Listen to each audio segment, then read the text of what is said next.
Hello and blessed Lent, if you're watching this during Lent, because we're recording this during the Lenten season. But today we're not talking about Lent, we'll be talking about pilgrimages. What is that? Need to go, meh? So expensive. So today we'll be talking about all that. So as usual, we welcome Deacon Sherman to join us because he has to answer all the questions. And since the last two episodes got fresh new faces, so nice. So today I've invited all the way from Brunei, Felicity. Welcome, Deacon. Welcome, Fel. Hi Jen, hi Fel. Hello. Hello. Hi Deacon. Hi, Jen. So Fel is joining us today because she's on the way to become a professional pilgrim. So she'll be helping me to ask questions and chime in on her thoughts. So how many pilgrimages have you been on already, Fel? I've been to Korea, Nagaland, and I made my own to Japan. And the next, of course, with you all to Vietnam. Very excited about that. Yeah, You So the can get next your visa lah. topic. fingers crossed.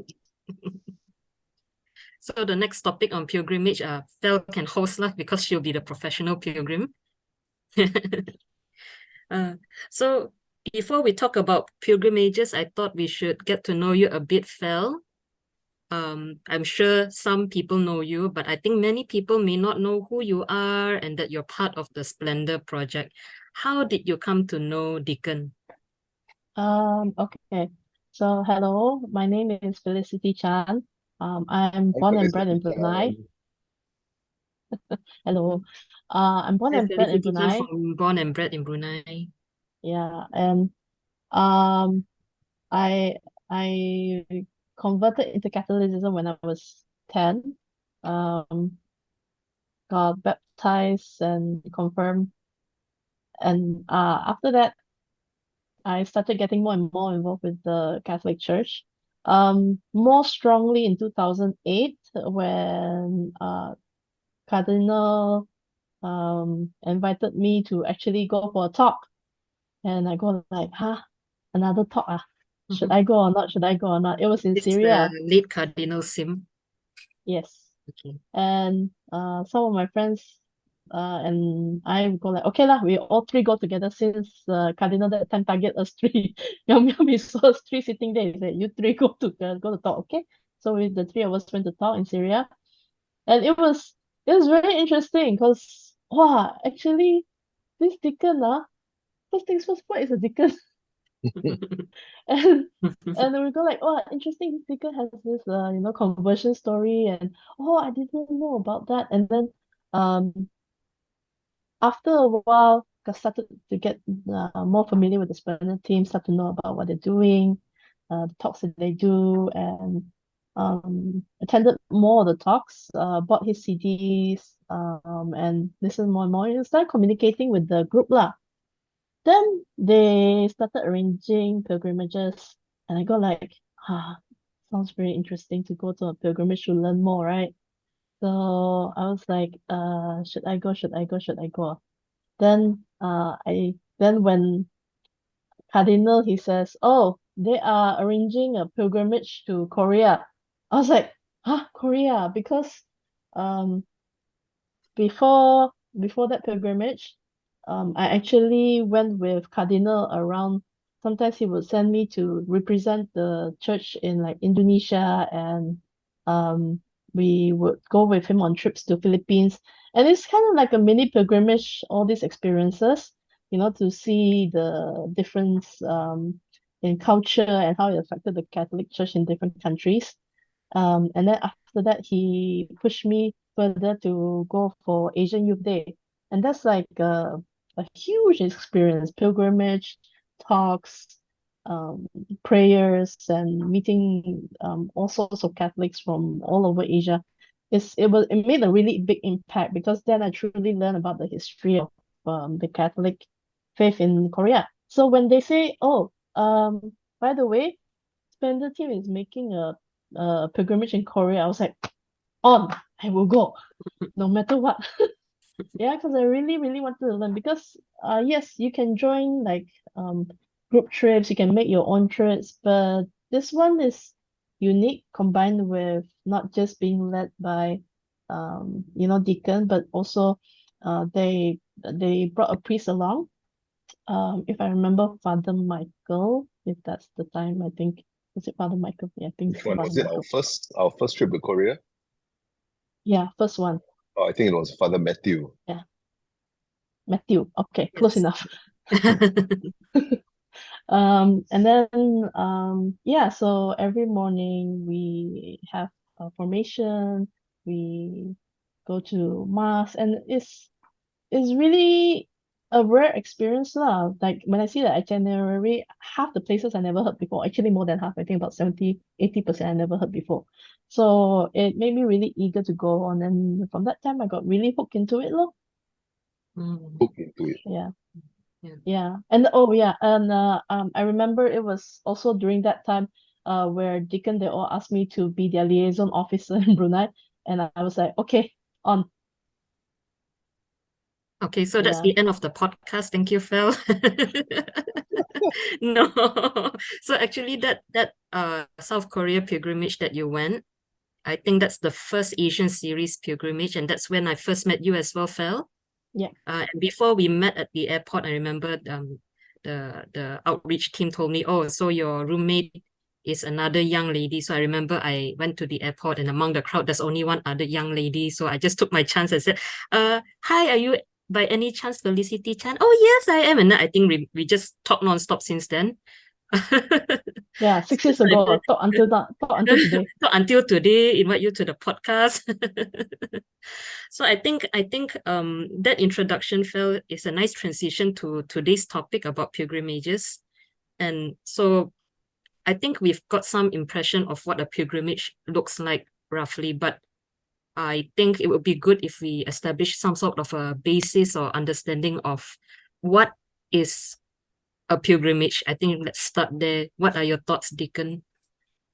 Well, first of all, uh, I I'm sure that many people already know the Splendour Project, but many people also think that the Splendour Project is actually a pilgrimage agency or a travel agency, or that we are at least a pilgrimage apostolate or something like that. But that's not the case. The Splendour Project is actually to set the record straight.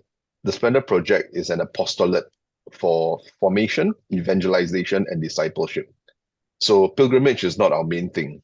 Our main thrust, our main focus is actually to provide people with faith formation and to evangelize them, as well as to help them to evangelize, and also to make disciples out of them. So that is the main thing that we exist for as a mission team, as a community. Which, by the way, But is part of the name of this podcast. yeah, FED, F-E-D, correct. Yes, Yeah. yes. So that's why we decided to name this podcast FED, right, in the first place, because it's formation, Yeah, evangelization, discipleship. Yeah. yes, yeah. So because our thrust is formation, evangelization, and discipleship, so we have established over the years all sorts of different platforms to enable formation, evangelization, and discipleship to take place. And so quite a number of years ago, I think it was about 10 years ago, we discovered that pilgrimages is actually a very powerful and effective platform for formation to take place if they are run correctly. So it was about that time, I think it was about 2010, 2011, that I started exploring how Catholics go for pilgrimages and what happens during their pilgrimages. I think I did quite a lot of interviewing, finding out from friends, from parishioners, Catholics basically, who have been going for pilgrimages, and trying to find out from them what actually typically was done for them during the pilgrimages that they made to those other places overseas. And to my dismay, I realized that actually most of them were not actually really going for pilgrimages. They were actually going for religious tourism, Hmm. to put it nicely. They were going actually for religious tourism rather than for real pilgrimages, where the focus was just to see things, see places, take photographs, do a little bit of praying, sometimes do a lot of eating and shopping.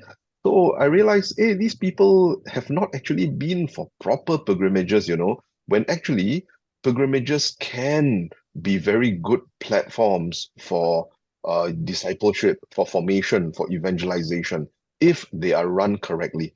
So I realized that there was potential to develop this aspect of our formation, evangelization, and discipleship apostolate. And so in 2012, our first kind of experimental pilgrimage took place, lah, and it was to Rome and to the Vatican and to the rest of Italy. And it went on very well. I think we had about like 60 over people on that trip. We were in this huge 15-meter bus that was 60. yeah, yeah, more Your than six. first pil- your Yes, first pilgrimage. Wow. correct. Yeah, we had more than 60 people. So it was a huge bus. They it was a 15-meter bus. It was the biggest bus that we'd ever been on, and this was just our first pilgrimage in 2012. So Right. in April, I think 2012. So we went to different parts of Italy. Started out in the Vatican, Rome, and then we ended up in Milan. So and from there we came back.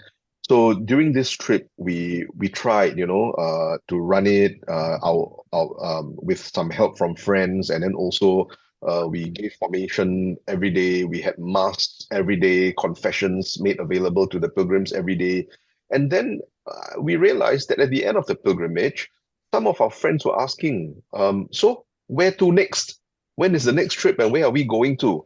Then we realized that actually, like I said, pilgrimages, when they are run well, they have the ability to form people, to inspire people, to want to know the faith, to be excited about learning, and to go deeper into the faith of the church.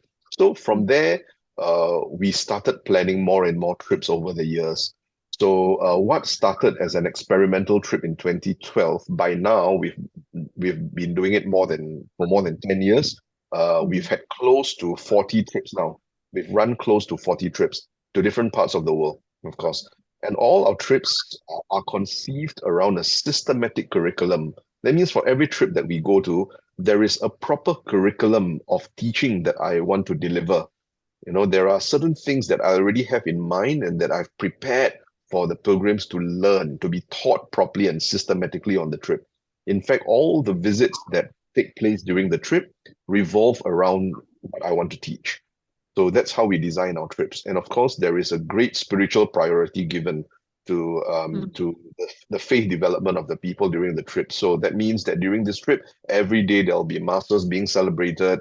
There will be confessions, time given for the pilgrims to go and make their confession to the priest. So on all our trips, there will always be a priest, and of course, remembering our late cardinal, who was very dear to us.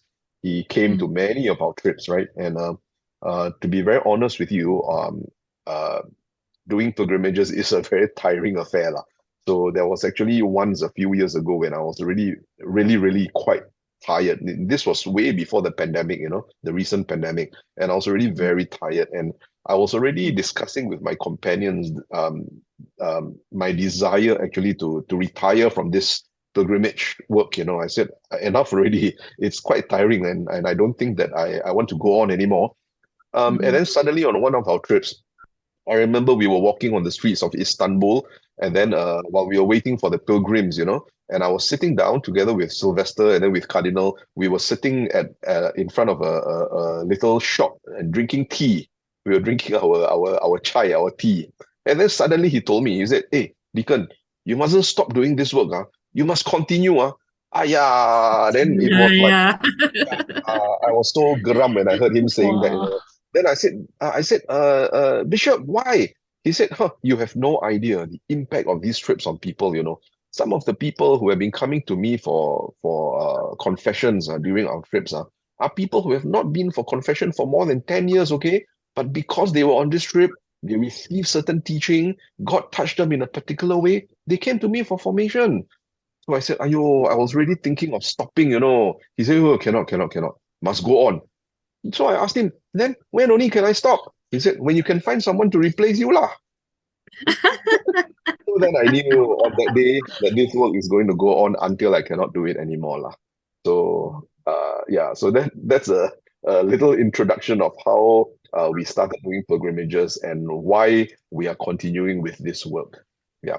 So basically, it's really that pilgrimage is a very proper, a very powerful and effective platform for formation, evangelization, and discipleship. But there is a condition attached to it. It must be done the right way. When it's done the right way, it becomes a powerful tool. But if it's not done the right way, then it's just religious tourism. Anyone can do it.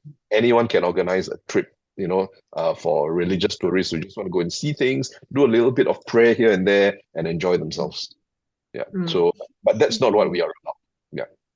So are there any other faith formation-based pilgrimages in Malaysia?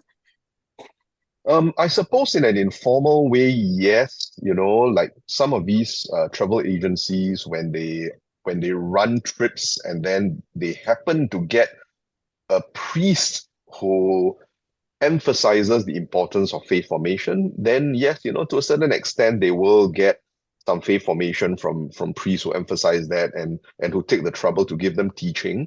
Although I'm not sure how systematic it would be.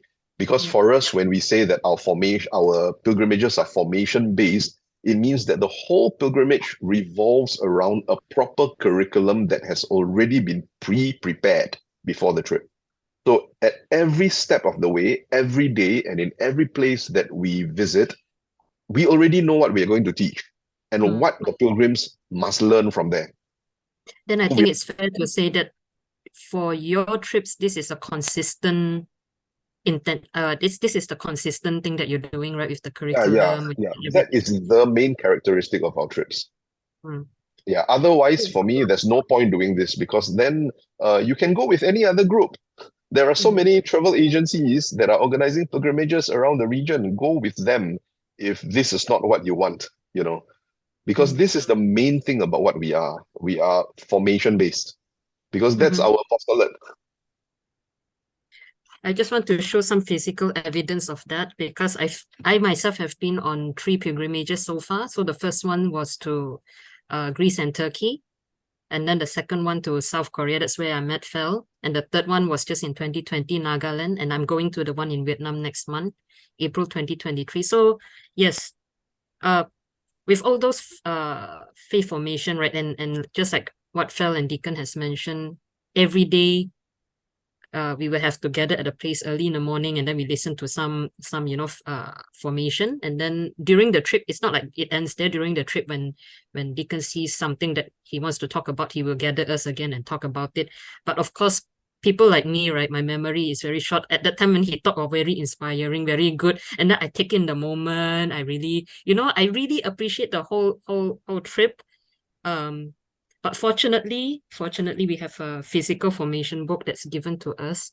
I've tested just now that if I hold it up like this, you can't really see much. So I'm doing a Star Wars style here. So this is a formation booklet for Nagaland. And just to give you a little introduction to what's in the booklet.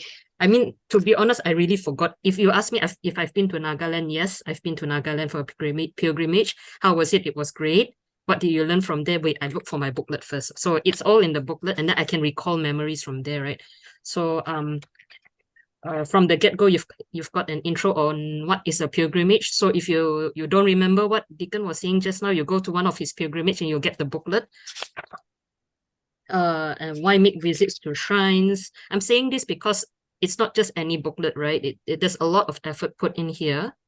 And then there's for Nagaland, there's a general history of Nagaland. So generally a lot of research is done into preparing these booklets because we want to be intentional about what we are providing for the pilgrims. And to be honest, yeah, before I went to Nagaland, I did my own Googling. It's not as good as this. So far, I haven't found anything as good as this. I have to say first, I did try and Google myself. Then when I see the booklet, wow, this is not copy and paste. Oh, yeah, agree. Of course, there's the itinerary because for the life of me, I cannot remember the names of the places I went. I know I landed in I left KLIA and came back to KLIA, but in between I need some help in the booklet. And then talking about religious tourism, there's a pilgrim's prayer here. Okay, so since my camera's not great, it says here that my internet is not stable. Are you guys still okay? Yes, Yeah. yes, Yeah. yes. Okay, so a pilgrim's prayer. I just read the first. There's many lines, but it's it's good. If some things do not happen as they are scheduled, Lord, may I remember that I am a pilgrim, not a tourist. If I should get tired and inclined to become short-tempered, Lord, may I remember that I am a pilgrim, not a tourist. And that it goes and on and on. It always ends with, remember that I am a pilgrim, not a tourist. And right at the intro, at the beginning, right, it does say that pilgrimages are by nature unsettling. I mean, understandably, right, you're away from the comfort of your home, and then some of these pilgrimages, you have to move a lot. Like for example, for Greece and Turkey or South Korea, where we had to land in Seoul and then travel down south. If I remember correctly, right? So I'm just introducing the pilgrimage, and then we come to the meat of things in the booklet, the formation notes, where there's the Christianity in Nagaland, the history of the diocese there, the history of persecution, and then for Nagaland particularly, right? Because the roles of when I was there, you can really see the laity in Nagaland, the Catholic laity there. I'm not sure how to really explain it, but they I'm lost for words now, but it was very inspiring to see how the laity really own their faith, if I may say something as simple as that. So there's some lessons on discipleship here, how the laity should exercise their priesthood, and the laity as missionaries in the world. So some of these things lah. And then there are devotions and the liturgy and all that, because Deacon did mention that's daily mass, right? Yeah. So I kind of went off the track there because I got excited with the formation booklet, a bit of a geeky instance there. Yeah. The So booklet I also, think the booklet does contain all the readings for the masses that we celebrate every day, hymn songs, that we sing from and all that. Yeah. I think it's a difference when there's a difference when you see it, apart from, I mean, you can Google and it's very little information, but to see they living the faith, I think that's quite an impact to me when I was there. Like Jen says, like the it's totally a different feeling when you read it from a booklet. You go like, oh, really inspiring. But to actually be there, and it's just an awe on how they live the faith. Mm. Yeah, I suppose that's a nature of a pilgrimage, isn't it? That even from the Bible, you can read a lot about what the apostles did and where they did it, but it's just um, you form mental images, ideas about what happened when you read scripture, but when you are brought to the place where it actually happened, then your imagination starts going in a very different direction because you start it is seeing things for real in a very concrete way. And a lot of what you know from scripture, from the gospels, from the Acts of the Apostles, from say Revelation or the book of the Apocalypse, it comes alive.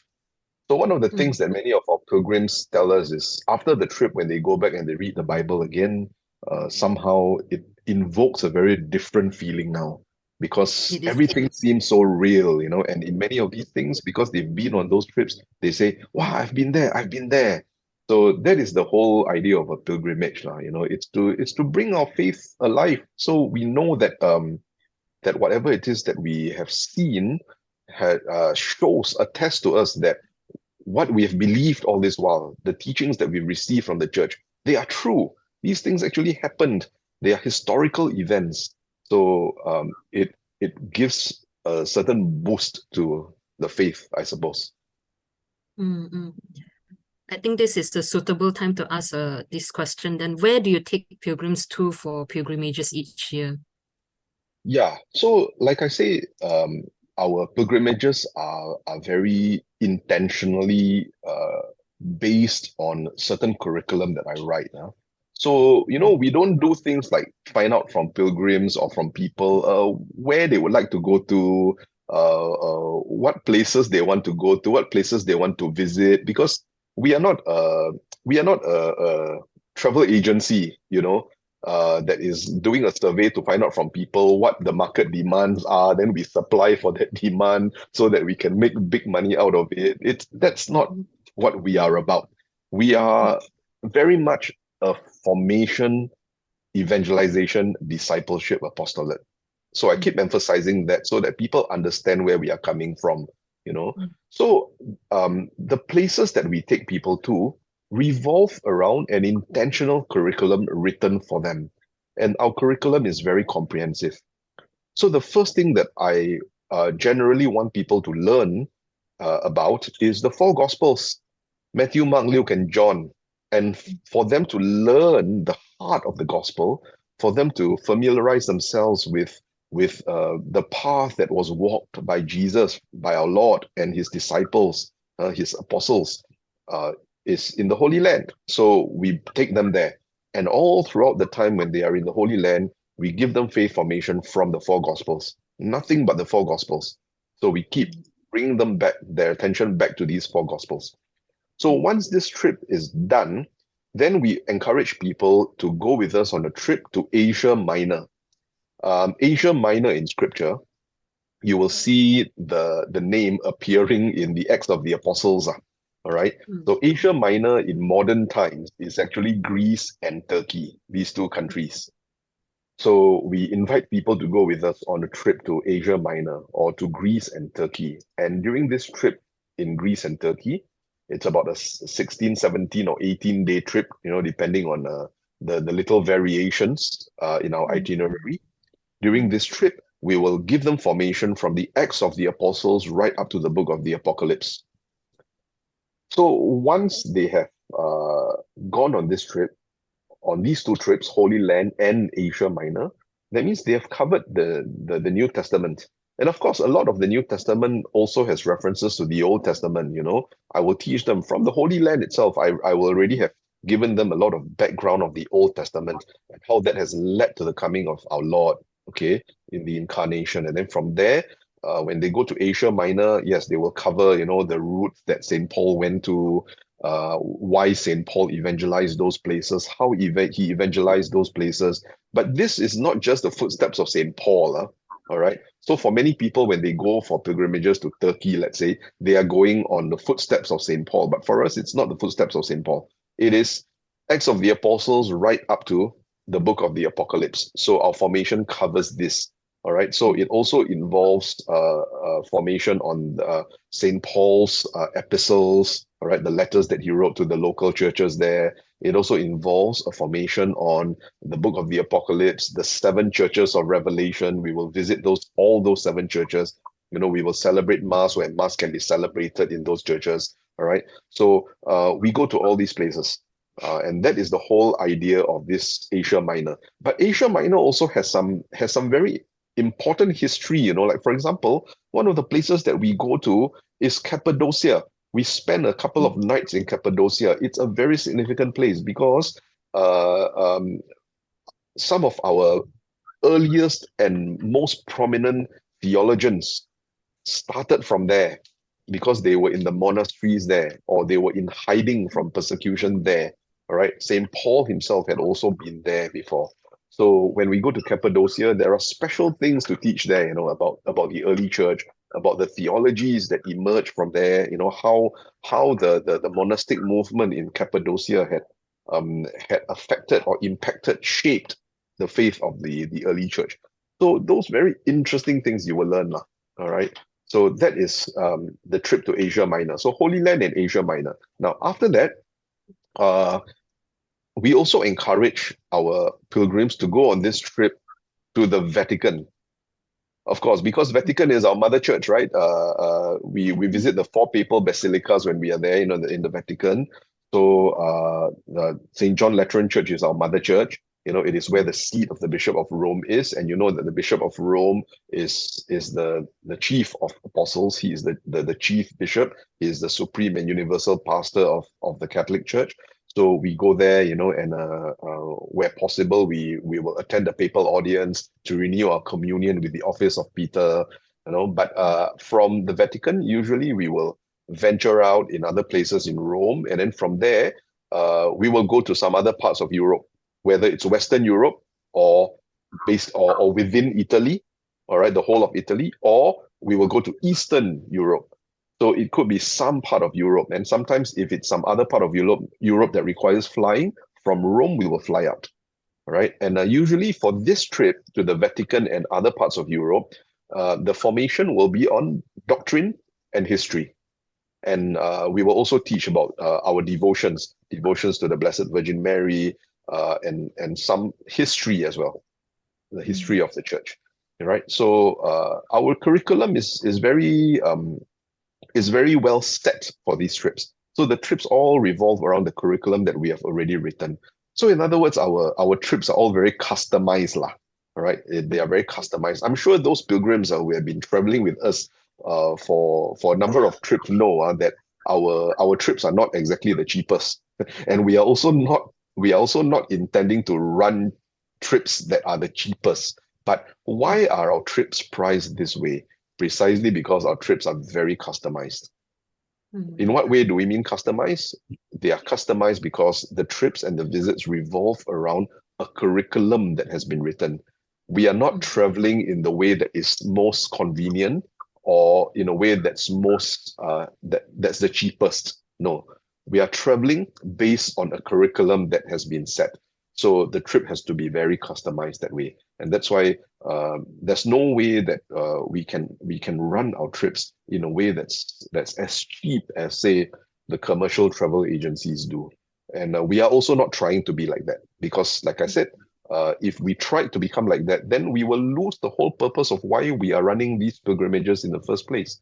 Because our faith formation has to be, the primary consideration.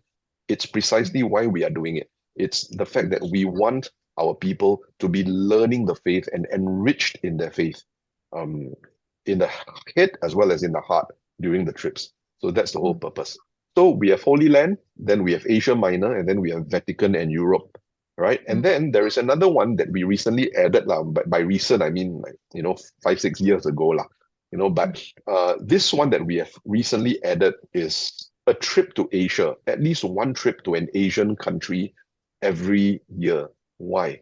Because we want our pilgrims also to have that sense that this Christian faith has actually come to Asia and taken root very strongly over the centuries. So in the first place, Christianity is an Asian faith. It's not an Ang Mo faith, It's not a Mat Saleh faith, that many people think it is. It's an Asian faith, and it has taken root in Asia.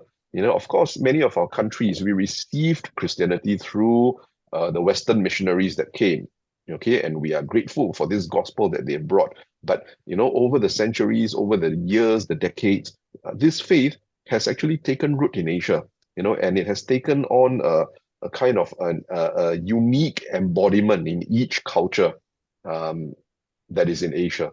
So we try to bring our pilgrims to one Asian country every year for them to experience how the Catholic faith is embodied there, how it is expressed there, and so that they can also watch and witness the faith of the people there.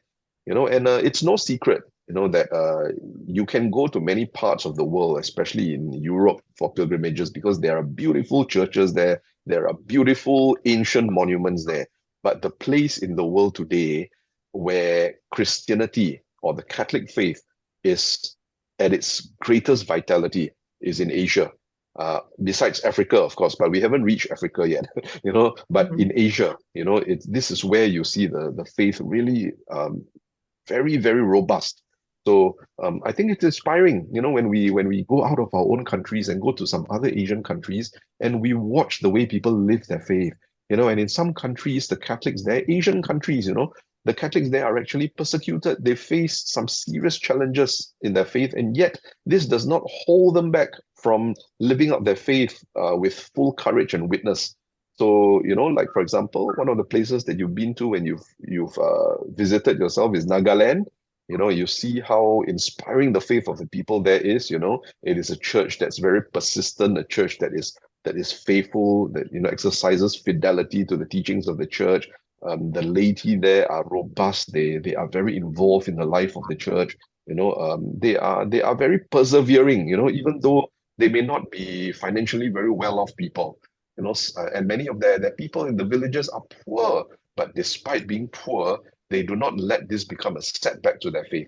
So these are the kind of things that people get to see when they go with us on pilgrimages to some of these Asian countries, which they might not see if they go to Europe. All right. So these four places are generally our emphasis. The Holy Land, Asia Minor, which is Greece and Turkey, and then there is the Vatican and Europe, Western Europe, Vatican and Eastern Europe, and then there is Asia, an Asian country. So generally each year we have trips to these places. These are the routes that revolve around curriculums or a series of curriculum that we have prepared for them. Yeah, I felt you've answered like 5 questions in my head at the same time, so I'm very happy with that. But on top of what you've mentioned, Deacon, aside from, because earlier you mentioned something about the price of your trips, right? Being more expensive than most of the pilgrimages, I suppose. And you mentioned that it's because it's an intentional customized curriculum. And I want to say on top of that, I realized myself during these trips that they take you take security, our safety very seriously. So I think there were no cut corners. Just want to mention that because that's what I see. Yeah. And Yeah, Fel, go ahead. yeah, I feel similar to what Jen has said. It's not just that you consider the safety, the accessibility for your group, but also that you remove the distractions that otherwise a typical trip would have. All sorts of distractions like unnecessary stops and activities that might otherwise distract us from the focus of the pilgrimage. And not just that, but you keep it really focused, you keep it really on target. Even like as we travel, we pray together, we eat together, so whereas in other trips, it's more like a tour that is Catholic or Christianity themed. They just drop us place to place and we do whatever we like there. I've never been on those trips, but comparing what I hear from my friends and all that is vastly different. And also that at the end you include the booklets for us, the printing of the booklets as well, and with the photography, the videos at the end as well. It kind of cuts down the distraction, where people who goes on tours and visit, they feel like they have to take every chance to see everything, take picture of everything, record everything because they're scared they forget. But you cover all that in your trips. So we don't have to worry, oh, I have to record this, remember this or whatever. Whereas everything you cover. Yeah. Yeah. I just want to say Thanks. how particular Deacon is also, because I remember I think recently it's recently like I heard this story, which is he was saying that he even asked for what was it, the license of the bus or some, because he was telling a story like when he heard about another pilgrimage, the door of the bus fell down, and then like that's how particular they are in this trip, right? To eliminate these kinds of distractions that Fel was mentioning. Yeah. Actually, to be very honest with you, running pilgrimages is a very anxiety-inducing experience. And even for me now, even though I've brought close to 40 groups of pilgrims for pilgrimages in different places in the world, it's still very anxiety-inducing. The stress level is very high because I know that many of our pilgrims are people who have saved, who have spent a lot of energy saving the money that they have saved up for this trip. and they are putting their experience into our hands, hoping and trusting that we will give them a good trip lah. And that's precisely what we want to do, and to the best of our abilities. Of course, sometimes when there are certain things that get out of hand, and it's not something that is within our control, then can't be helped lah. Like COVID-19 comes, then I can't prevent that lah. But um, I believe that whatever it is, we have to do the best that we can, to help them to fulfill their aspirations lah, for which they are hoping to be fulfilled during their trips. So because of that, I tend to get, not just me, but my companions, Edmund and Sylvester, we tend to get very anxious when we organize and run these trips, because it's not that we're anxious about anything. It's we want this to be a good trip for our pilgrims. We want them to, at the end of the trip, be able to say, wow, the Lord was with us, and no one took away any of these divinely appointed moments because of carelessness or negligence. So we want to make sure that we do our part of the job well, so that God can do his work with the pilgrims, rather than because of our negligence, then all sorts of things get in the way of these pilgrims experiencing the accompaniment of God, for them on the trip. So generally, like I said, our trips are very highly customized, and we put in a lot of effort to try to make sure that these trips are done well for them. So firstly, we cannot cut corners. We don't want to run a trip as cheap as possible, just so that a lot of people can come, so that we can have like 20 trips a year, and then we can maximize profits, that kind of thing. No, these things are never on our mind. For us, we don't want to cut corners. Pilgrims are paying a certain amount of money, and we want all this money to be put into the value that they can experience during the trip.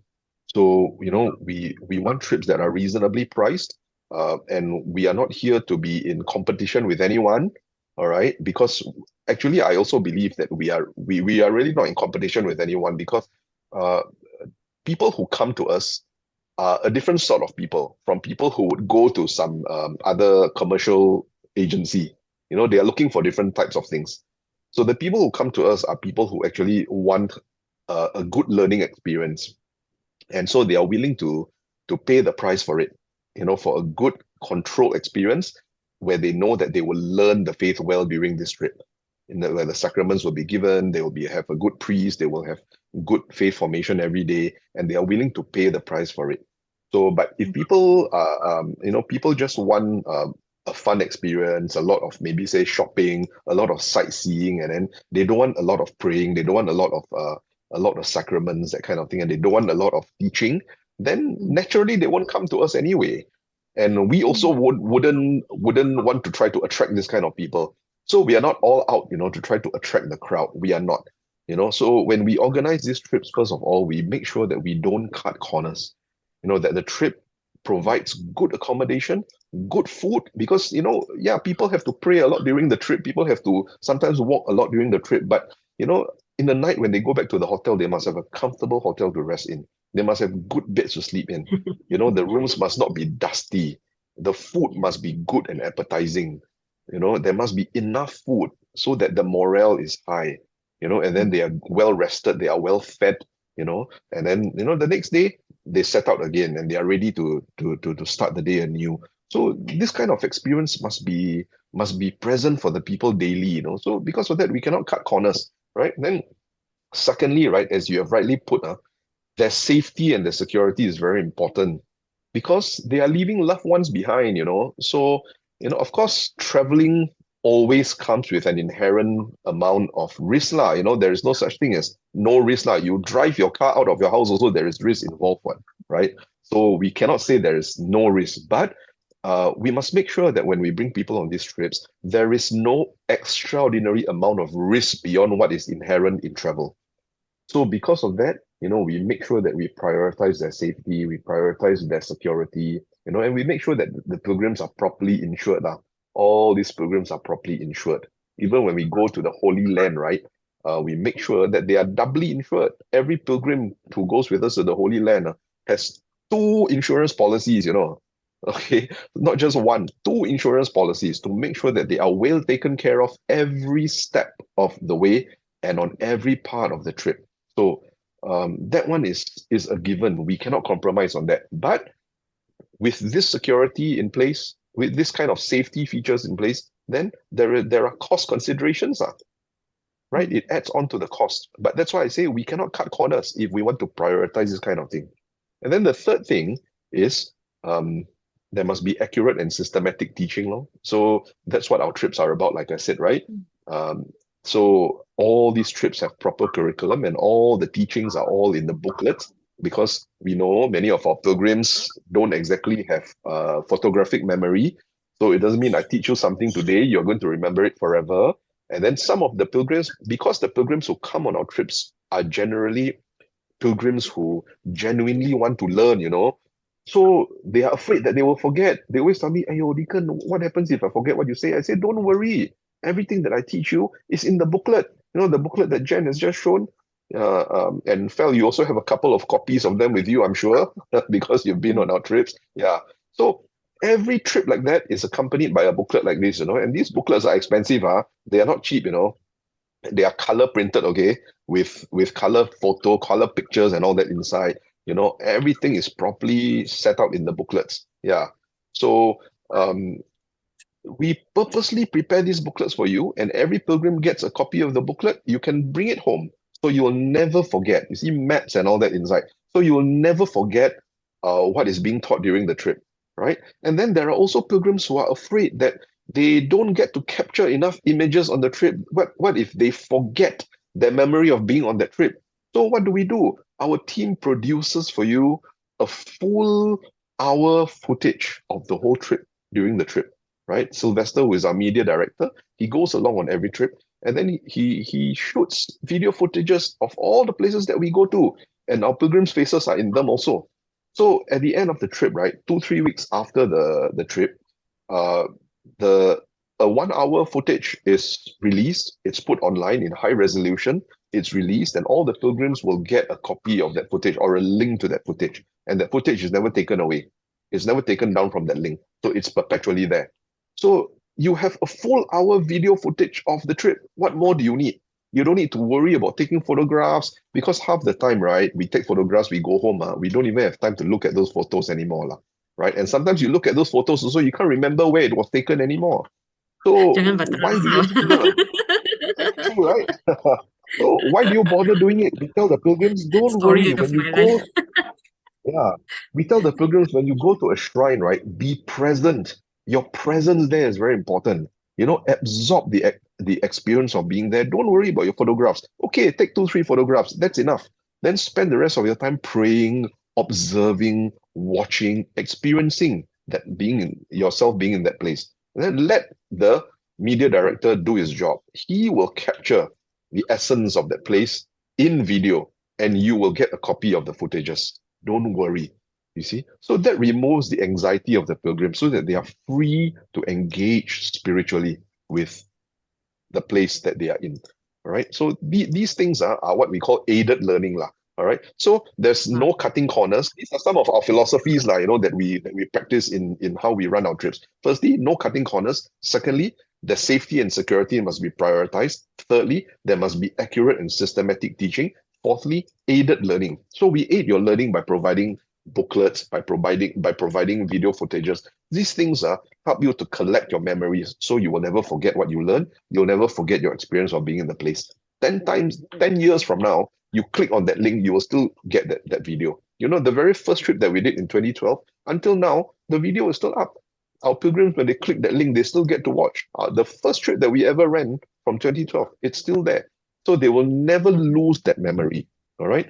And then the next thing that we always make sure to provide is proper sacraments and spiritual guidance. So there must always be a priest or a bishop who comes with us. Cardinal used to go with us to many of our trips because the people really appreciated him, and he also appreciated, the kind of experience that the people went through during these pilgrimages. So Mass is celebrated every day, that's for sure. And then for the people who have not made their confession before the pilgrimage, they are encouraged to go and see the priest.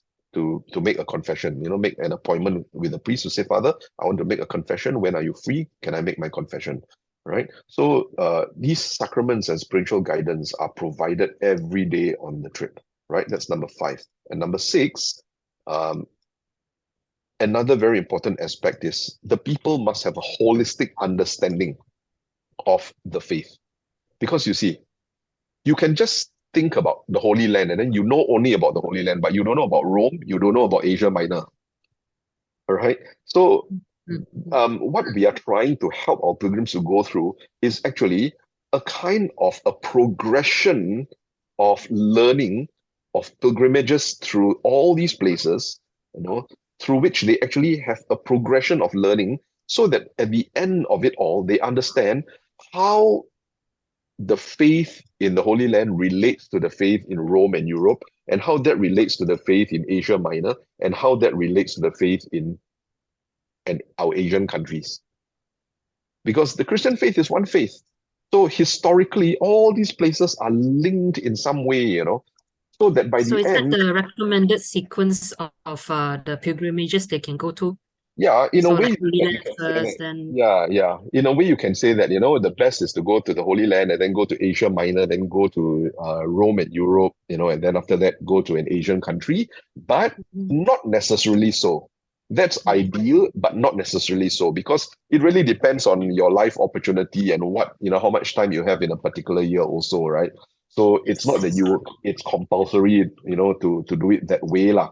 But that was how we conceived it initially, right? But let's say somebody says, hey, this year I happen to have more time, so instead of going to the Holy Land, let me go for that really long trip that you have to Rome and Eastern Europe first.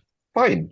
You don't lose out on anything, and you will not end up understanding things in the wrong sequence. No, it won't. Because next time when you do go to the Holy Land, it will fall in place.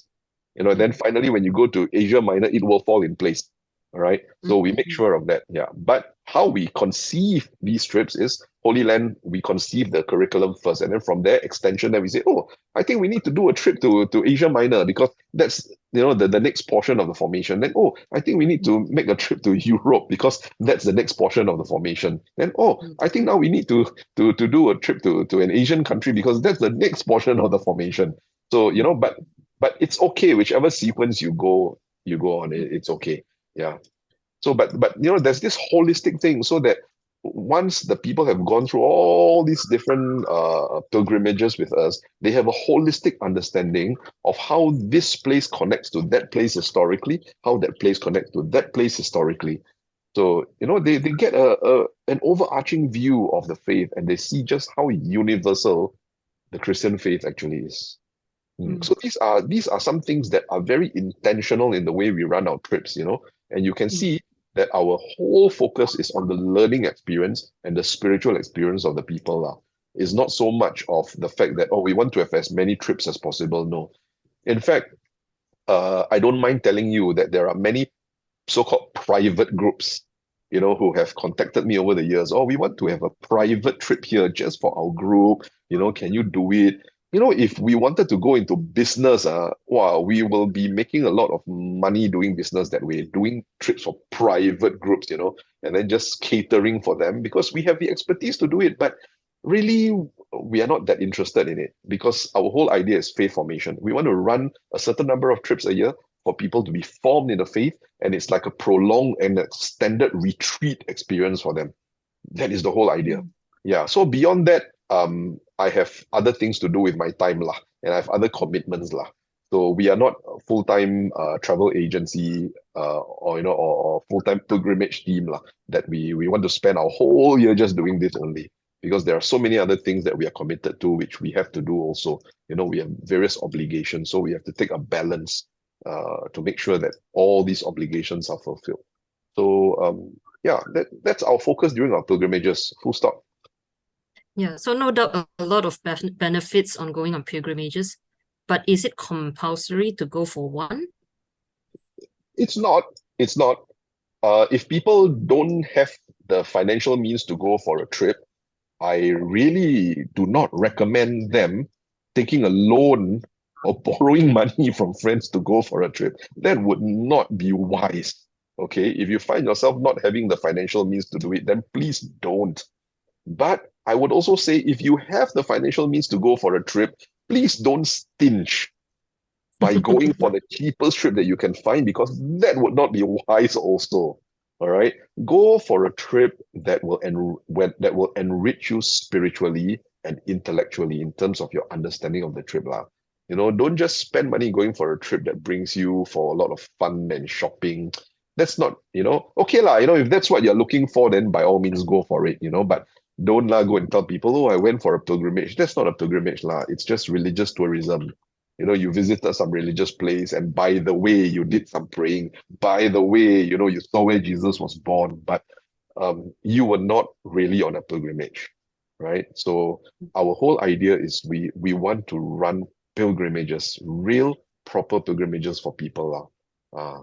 So sometimes people call us and say, and not everybody who calls us, we know them. There are many people who call us, we don't know them, and they say, I want to go with your team because I heard that you are the best in Malaysia.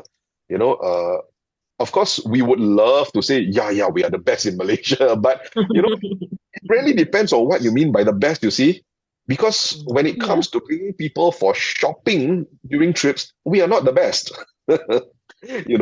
When it comes to giving the cheapest price for trips, we are not the best. So when you say the best, it really depends on what you mean by best. You see, what are you looking for? See? So if you say what I want is a trip that teaches me the faith systematically, helps me to be enriched intellectually as well as spiritually during the trip, then okay lah. I dare to agree with you lah. We are the best in Malaysia lah. But if you're looking for something else, I'm afraid we might not be the best in Malaysia. So this is not really a question, but it's just that when you mentioned the financial constraints of a person, considering that if you want to go to a pilgrimage, it's just a general observation that I've had after being to 3 trips, that actually not many young people would go on these trips. I think in the past 3 trips that I've seen, and I think it's understandable because people around my age, we need the money to pay our rent, pay bills, and we're still saving up money and all that. It's just a point I'm putting out there, and I'm not sure if that's what you generally see also in the rest of your pilgrimage trips. Well, yeah, I suppose it comes down to the fact that at different stages of our lives, we have different priorities lah. So, if let's say you are still a young professional trying to build your career, trying to build your life, and then you're in the midst of paying a loan for your house, a loan for your car, or you're paying for your parents' medical bill, your aged parents' medical bill, let's say, and you find yourself unable to spare that amount of money to go on a pilgrimage, then my advice would be don't go yet lah. You will reach a point of your life when you will have the amount of money to go. Then go lah. But not now. If now is not the right time and you find yourself financially tight, even though you may see other people going, or they may try to, invite you to go, persuade you to go, if you can't make it financially, don't go. Because it's not a priority in life. Okay. Of course, if you can make it and you say, oh, I have the spare money, then why not? But if you can spare the money, then I'll tell you, don't stinge lah. Don't go for the cheapest trip that you can find, because that is really the worst way to decide on a trip. I'm going for that trip because that one is cheap. That is the worst way to decide on a trip to go for. Yeah, go for a trip that will give you a good pilgrimage experience. Okay. So, but if you find that you can't afford a trip like that, then it's better not to go lah. You will reach a point of your life, at a certain other stage of your life cycle where you may have the money to spare, then go. Yeah. So it's not a must. It's not compulsory, and it doesn't mean that if you don't go on a pilgrimage, then you will lose out. Okay. Some of our audience may feel like, yeah, but I've never been on a pilgrimage. I want to know what generally happens on a pilgrimage and what a pilgrimage is like. Then, may I suggest that you go into our YouTube channel, the Splendour Project's YouTube channel. A lot of our pilgrimages, the full-length footages have been published there to all these places that I've mentioned. Go and watch lah. watch those footages carefully, then you will have a very clear idea of what goes on during our pilgrimages. So that Mm, ought to kind of quench your curiosity, lah, at least for mm, now. But really, if you find yourself having to take a loan to go for a pilgrimage, don't do it, please, because it's not a wise thing to do. But if you have the money and you mm. find that yeah, if I don't use this money for a pilgrimage, I'll end up spending on something else anyway, then yes, go for a good pilgrimage. It will enrich you spiritually. That's my advice. Mm. So probably some of the listeners now might be thinking, oh, now I would like to be on your pilgrimage. People like, maybe the two other people in this podcast, and I'm sure many others who are listening in as well, who probably sign up for your pilgrimage already or are thinking to join your pilgrimages. Uh, how should we prepare for a pilgrimage? Why not both of you share how you've been preparing for pilgrimages? Well, Usually Edmund will send reminders. Go for confession lah, prepare spiritually lah. Okay, if you lupa, if you forget, then there will be a priest there lah. We're spoiled, right? So then physically he will send a lot of all these the temperature range, the weather, the kind of clothes. But I think we should also be prepared for things that are out of our control. A very memorable trip. I think all three trips I've been to are very memorable, but Nagaland in particular was the most, how do you put it, unexpected in many ways. Like how we were in two buses, remember, and then the roads in Nagaland are not the best. They also remind me of the roads in my state, but anyway, beside the point. Then I think me and Phil, we were in the first bus, right? And you were in the second bus, Deacon, at the back. And then your bus got stuck in that stuck in the mud. very big mud. Yeah. Uh, everyone's just waiting, not sure what's going on. And then by the time that was resolved, and then we got back to where we were staying, we still have to, because the bus couldn't go all the way into the venue, right? So all of us had to like walk quite a distance through the mud as Yeah. well. Yeah. And interestingly, as you correctly pointed out at that time, Deacon, nobody was complaining. Everyone just quietly, take their shower, rest, have a hot cup of tea. So I think as much as you can prepare yourself before the trip, when it comes to trips like Nagaland, these things are really out of your control. But at the same time, I'm glad we went through that. It's quite an experience. Yeah. Anything to Mm. add, Phil? I guess unexpected things will always happen, but I always remember Cardinal told us a pilgrimage is not a vacation. Mm. That's what every time when he sent off the youth to go somewhere, we will always pray together and we always remind each other a pilgrimage is not a vacation. So expect the unexpected. Do your best. And yeah, really surrender yourself lah. So yeah, that's how it is lah. Mm. I think we've discussed quite substantially about pilgrimages today. So we've talked about what is a pilgrimage, how are Splendour pilgrimages different from other pilgrimages, which is now we know the three keywords, faith formation, evangelization, discipleship, FED. And we got to listen into also Deacon to hear why did you even want to organize these pilgrimages in the first place, right? Even though it's so anxiety inducing, high stress level, almost want to quit, but clear signs were telling you not to quit just yet. And then we've heard on the places that you would take the pilgrims to, the pilgrimages for every year. How should we choose a pilgrimage trip and lots more. Is there anything else you would like to say to our viewers before we end today's podcast, Deacon? Yeah, one other thing, right, that I think might be beneficial to clarify is that I think many people have realized that the cost of travel since the pandemic came to its tail end has gone up very high. Traveling Mm. is much more expensive than it used to be before the pandemic. Yes. So this was another challenge for us, for our team when we first started reorganizing kickstarting our travels again, our pilgrimage trips again, as the pandemic started easing off. Um, on the one hand, the prices were very high. So on the other hand, if we wanted to start our pilgrimages again, we would not be able to offer these trips at the same price that they used to go for before the trip. So now, why has the price of travel gone so high? Well, for one thing, because oil prices have soared. Secondly, there is this global inflation going on, right? Oil prices have soared because of the Russia-Ukraine war, lah. And then That's there's a global inflation. So prices of food, prices of transportation, everything has gone up, lah. everything. Even insurance has gone up, lah, because of COVID-19. So we have no choice, all right?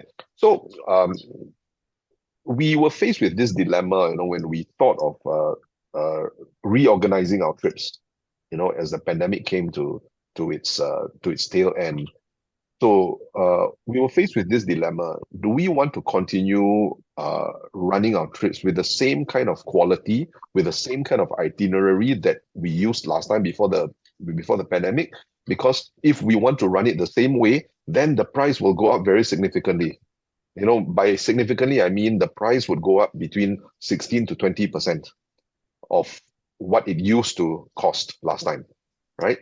So we had to choose either preserve the itinerary and run the trips for 16 to 20% more, or start cutting corners. Start cutting corners so that we can reduce the price and minimize the price increase. So this was a very difficult decision for us to make, and it was very scary also, because what happens if we increase the price accordingly, and then people say it's just too expensive? What happens if people think that we are trying to rip them off, you see? Because that's really not what we are about. But the prices have gone up this high. What can we do? The only way for us to actually bring prices down or keep prices as low as possible is by cutting corners. So we have to choose, want to do this or want to do that. And eventually, after a certain time of praying and thinking and reflecting on this, we said, no lah. We have been mandated to do this work for this very specific purpose. And in order to preserve the integrity of what we do, we have to keep to the itinerary and offer what we used to offer before the pandemic. Unless it's something that can no longer be offered, then we take it out. But whatever it is we can offer, we will preserve the integrity of the itinerary together with the curriculum that we are giving during the faith formation. So we decided to keep at it, lah, and not change, lah, not compromise, lah. So and thank God, people didn't question. It seemed like everyone understood, and they still supported the work that we did, and they still came on the trips and all that. And so far, I think our pilgrims are very happy, lah, with whatever they have experienced, because there has been no compromise in terms of quality, and also they are still benefiting spiritually, intellectually, from whatever it is that we are doing for them. But there is this question, I suppose, at the back of our minds: will the cost of travel ever go down? And my simple answer to this is, in this world, when prices of things go up, they don't go down, right? Yeah. This is life. This is how the economy functions. So if you are intending to travel, and you are waiting for the prices to go down before you start traveling, I don't think you will ever travel again. So if really you feel that the Lord is calling you to go on a pilgrimage, go for a good one. Don't wait for prices to drop, lah. I don't think it's ever going to happen, right? Because this is the new state of things. It is the effect of the pandemic, is the effect of the war.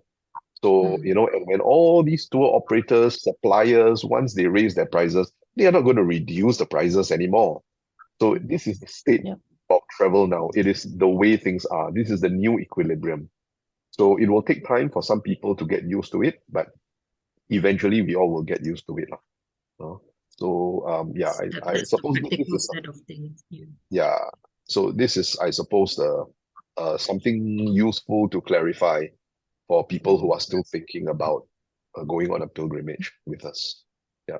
Actually, in our conversation today, it is clear to me that it's been the intention, aside from everything that we've mentioned, right? The intentional intentional curriculum, the security and all that. It's become clear to me that each of the pilgrimage trips are designed in a way that uh for the pilgrim, how should I put it?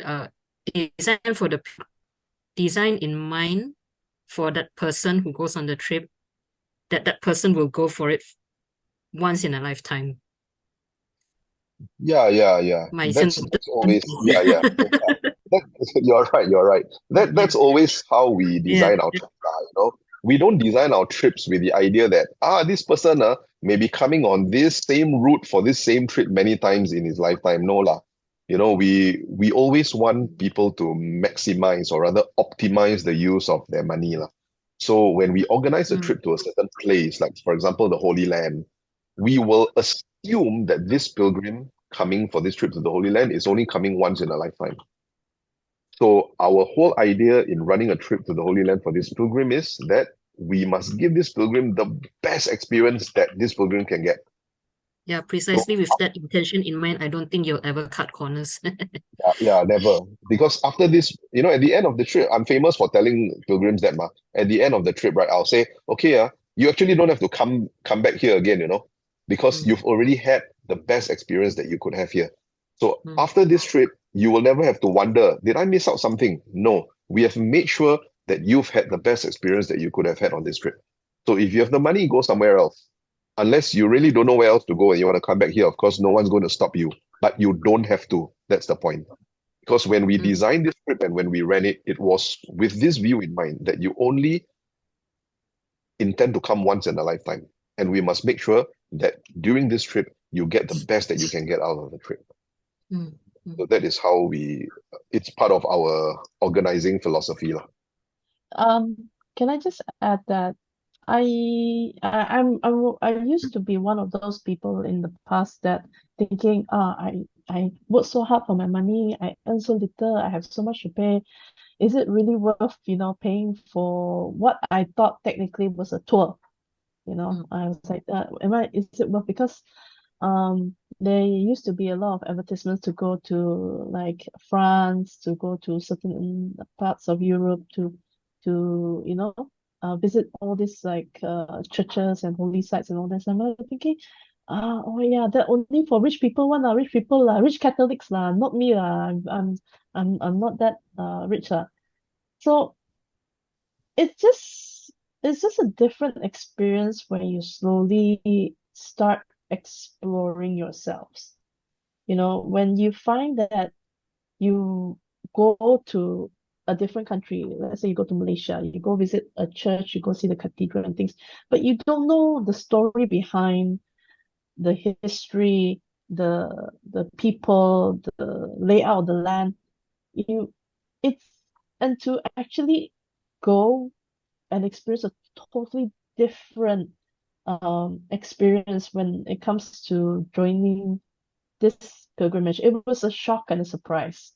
It was a shock and a surprise to join Deacon in the first pilgrimage I went with the Splendour Project team was in Korea, and it literally opened my eyes because there is no way I would have arranged all of this by myself. Some people think, oh, I travel by myself. I can go to this place by myself, ma.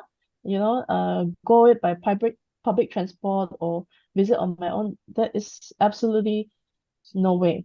And to actually say, oh, I can research all of this myself. No, no, no, no. To actually be able to link it with scripture, to what you study, to what you learn, and to understand it in a fundamental elevated way that somehow makes it more real, uh, more impactful. And to see that actually your Catholic faith is is very significant. It's very rich. Yeah, it's very rich. It's very significant, very rich. And And rooted deeply. yeah, yeah, very deeply rooted. So it's an eye opener lah. So that's why I got hooked. And when I tried to do and yeah, when I tried to go and explore the churches on my own when I was in Japan, I went to Nagasaki. It's a totally experience. It's like me dropping by and see, oh, this is nice.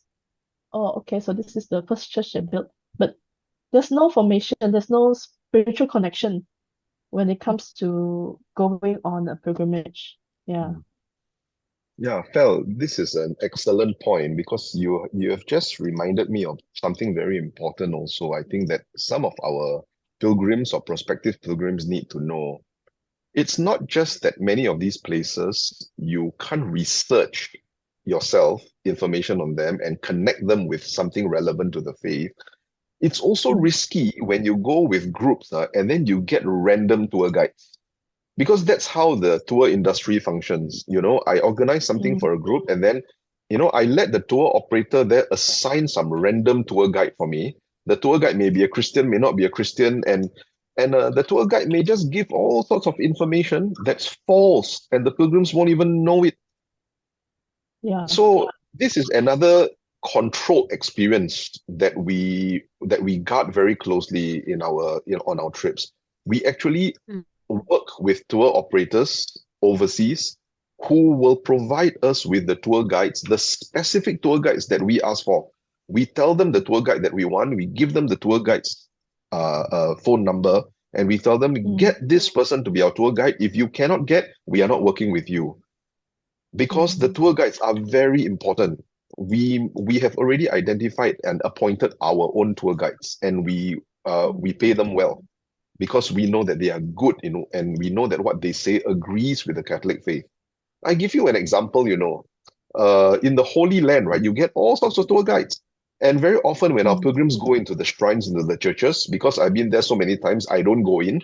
I let our guide bring them in, and I'll linger around outside. And then there'll be groups, there'll be tour guides outside telling stories to their pilgrims, There was one time when I heard this tour guide telling his group, telling his American group, oh, this is where the Christians believe that Jesus was crucified. But as far as I'm concerned, he doesn't exist.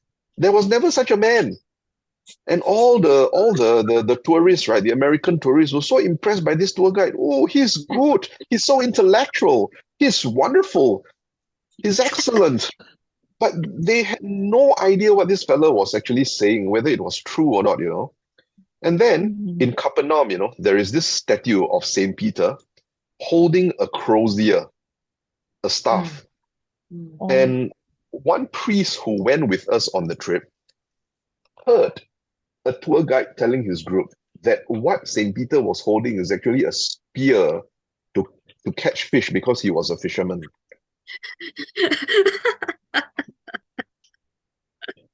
And I give you one more example of the Holy Land. I was in Ain Karem. I was outside the church for the visitation. Again, there was this guide that was leading an American group, a small American group lah. I don't know why it's always the Americans, but anyway, this was what I saw. The guide was telling the American group, right, that this church is dedicated to the Blessed Virgin Mary. Okay, I can accept that, because it's the church of the visitation. Then he said, it has two levels, the upper level and the lower level. The lower level is dedicated to the humanity of the Virgin Mary. The upper level is dedicated to her divinity because she's both God and human being. And again, the visitors were very, very impressed. I'm so speechless. Yeah, and of course, I'm just a listener, a bystander. I cannot go and correct the tour guides. I'll get beaten up. I might not get out of the Holy Land alive. But that's what happens during trips. You get assigned all sorts of tour guides. You get assigned random tour guides, and you don't know what they're going to tell your pilgrims. So, when you go on any kind of trip, right, that's organized by some commercial travel agency, they will not know because these people are not theologically trained. They won't know what a good guide is, who is a good guide, which guide is teaching well, you know. So we have been through different guides, and we have come to this stage where we appoint our own guides by name, and we work only with those guides and no one else because we know what they will say. So, Mm. you know, that's the kind of guide that our groups will get, lah, because it's faith formation. What the tour guide says is faith formation, you know. So we cannot afford to simply have people who will just tell things that contradict the Catholic faith, and then our pilgrims will just listen and think, wow, this guide is so clever, you know, without even being able to distinguish whether what's being taught is really true to the faith of the church or not. So, so many times we've seen this happening, you know, but yeah, that's what you get, lah, you know. That's why sometimes, you know, tongue in cheek, lah, being naughty, I'll tell some people, you know, you get what you pay for, lah. You want a cheap trip, then you get a cheap tour guide, lor. Yeah, so that's the way it is, lah, you know, can't help it. Yeah, but what Wonder you your just trips are so highly stressful for you because so yeah, particular, so many levels. yeah, everything has to be controlled, you know. So Aiyo, yeah, Fel, what you were saying, from you the know, bus to the just tour learning guide. and all that. What you were saying actually reminds me of this, lah. Wow. So Now I what's to even learn more consider? on this podcast. Oh, yes, yes. Lots to consider. And it's good to know a lot of these background that the thoughts that go into organizing a pilgrimage, and also as someone who's considering to go to a pilgrimage, what to consider also. Is there anything else any of you would like to add before we end today's podcast? I suppose for me, from the perspective of an organizer who does a lot of this background work, what I would say is that our trips offer a very controlled experience because I personally determine every hotel, every restaurant, every meal, every guide, and like what Jen said, every bus. So all these things are all controlled very closely and very carefully. But you know, doing this means that the trip will come at a certain price, because it's not a random trip. A random trip means I tell the tour operators, okay, I want to run a trip. I have this certain number of people, and I'm willing to pay you this certain amount of money. You provide whatever can fall within the range of this affordability. So, but we don't run trips like that. Our trips, like I said, are very customized in the sense that everything is very controlled. So, sometimes people come on our trips and they say, "Oh, why the trip so good, huh?" Of course, they don't know why, but it's because everything is so controlled from A to Z. You know, and that's the amount of effort and energy we put into running the trip. And this is also why we can only run a certain number of trips a year, because it's so customized. As opposed to, let's say, we want to run like 20 trips a year for as many people as possible, then our trips cannot be customized anymore. It becomes off the mill, you know. There's a template, okay, just follow the template and take whatever is given. So we are not that kind of we're not running as a travel agency, so we don't do this kind of thing, right? You will see, like, you know, usually travel agencies, they will publicize, like, you know, we have 10 trips to the Holy Land this year, these are the dates. We have 20 trips to Lutz this year, these are the dates. Then you choose whichever date you want. We don't have. If we are going to Lutz, we say we have this one trip this year, and this is the date, take it or leave it, because that's all we are going to put all our energy into. But we'll make sure that those who go on this trip will have the best experience possible. So that's how we function, lah. So we will never be able to function commercially with this kind of paradigm, lah. But it's a choice that we make, because we are not functioning as a business enterprise, in that sense. We are an apostolate. So the experience that people get in terms of their faith formation, as well as their spiritual growth, development during the trip, is our priority. So for some reason, I'm thinking about cake because I like to eat. So when you bake a cake, if you put in lousy ingredients, then you get a lousy cake. And if you use lousy equipment to bake the cake, then you get a lousy cake. Because that's how much you paid for it, lah. Yeah. Right? In Mandarin, right? Yes, In Mandarin, we have this thing, right? We say 一分钱一分货 lah. So, yeah. yeah, what you pay for the product is the product that you get. That's the case with it. That's the case with buying things, isn't it? So when you pay for a trip also, you get what you pay for. So if you go with an Yeah. agency that offers you cheaply, also you cannot complain if the service is bad because that's what you paid for. Yeah. Yeah, that's what my mom used to say. Mm. Cheap things are not good things are not cheap. Yeah, yeah. Yeah. So I think Yeah. one of the other summary of the sorry, Phil, you were saying. Oh no, I just agree. Oh, so there was it's just in my mind a summary of a point. One of the points we talk about, which is if you can not afford to go to a pilgrimage, then don't trouble yourself to take loans and borrow money from friends just for the sake of going on a pilgrimage. It's not a do or die. But if you can afford, you have the money to go for a pilgrimage, don't stinge, lest you get into a bus with a falling door. Yeah. I think that's it for this podcast, I think. Yeah, I think it gives a pretty Is good there idea anything? to our friends, who are exploring the possibility of going for a pilgrimage on Mm, what we actually do, and what they can expect to take place during a pilgrimage and what it is that we are providing for them in the background, things that they don't usually see. All they do is mm, experience the trip, but what goes on behind the scenes of the trip. I think this conversation gives them a good idea of what it is that we are actually working on for them in mm, our mm. designing and running of the trips. Yeah. I believe me and Phil, Yeah. we've both also learned a lot from this conversation, actually, right? Even though we've been on a few of Deacon's pilgrimages. And I think both of us will go into the next pilgrimage next month to Vietnam with fresh insights uh, and Let's a pray greater appreciation for what you do, lah, Deacon. for a good trip. Yes, yes, yes. Yeah. When we go there, we go like, Deacon, don't stress, don't anxiety, yeah. The door of the bus has not fallen off. Yeah. So I think that's a good time to end this podcast. Thanks again for joining us. And I Thanks, look forward Jen. to our Thanks, next Val. topic. Thank Good you. night and Val, bye. you God should bless. join us. Val, you should join us for another podcast soon. Yeah, be Oh, our consistent guest. well, I don't know about the consistent part, but if I can join, I'll join now. Okay, Okay. yay. Bye. Bye. Thanks. Bye. Bye. Good night. Bye.